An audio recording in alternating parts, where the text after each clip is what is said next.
Another thing that I was thinking about, because Maggie, when we were writing the script, mentioned that all the pieces of furniture were basically every piece of furniture in that thing was animated or like a person at one time. And he had this whole staff. And there's this big thing about like, don't go in the West Wing because of the rose. That's where the enchanted rose is. But when she does go in there, there's like all this smashed furniture around. And I'm like, were those his parents? Now I have this whole dark like conspiracy theory that essentially his parents were trying to teach. This is the only thing that makes sense. He was being a spoiled little punk. His parents were like, you know what? You're a fucking spoiled little prince. And you need to learn that sometimes you're going to have to do stuff on your own. You're not going to have this whole house doing everything for you all the time. And someone knocks on the door and he was playing with jacks or whatever. And they were like, go answer the door. And he was like, no, I'm not going to answer the door. Make me. And they were like, go answer the door. We're not letting Lumiere or that clock, whatever his name is, Cogsworth.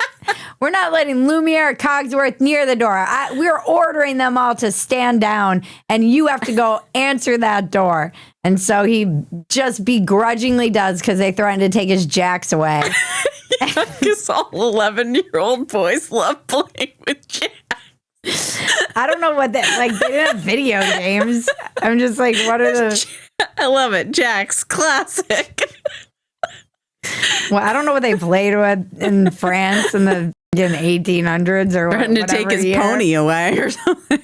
They're like, we're taking your jacks away. So he's like, fine. All right, I'll go answer the door. So he answers the door. The whole house gets cursed. He gets turned into an uggo beast, and he's furious with his parents, and then he kills them in a rage. And that's the furniture that you see smashed around him. It's a dark secret that he has. That's dark. That makes more sense than anything else that I've heard about, because I definitely looked at Reddit and people have all these theories. They're like, no, it's like actually just they've been this way for centuries, and no, this is like the, and I'm like, honestly, I feel like my theory of him just being a brat and his parents making him do this explains all the stuff, like why he answered the door. Yeah. It doesn't explain the picture of Dorian Gray painting that they have of him. I like it because it's dark the way the original fairy tales were dark. Like the Brothers Grimm fairy tales, the original ones, all these stories are based on. So dark. So dark. Mm-hmm. Maybe that was a portrait of his dad and he scratched it and he grew up to look exactly like him.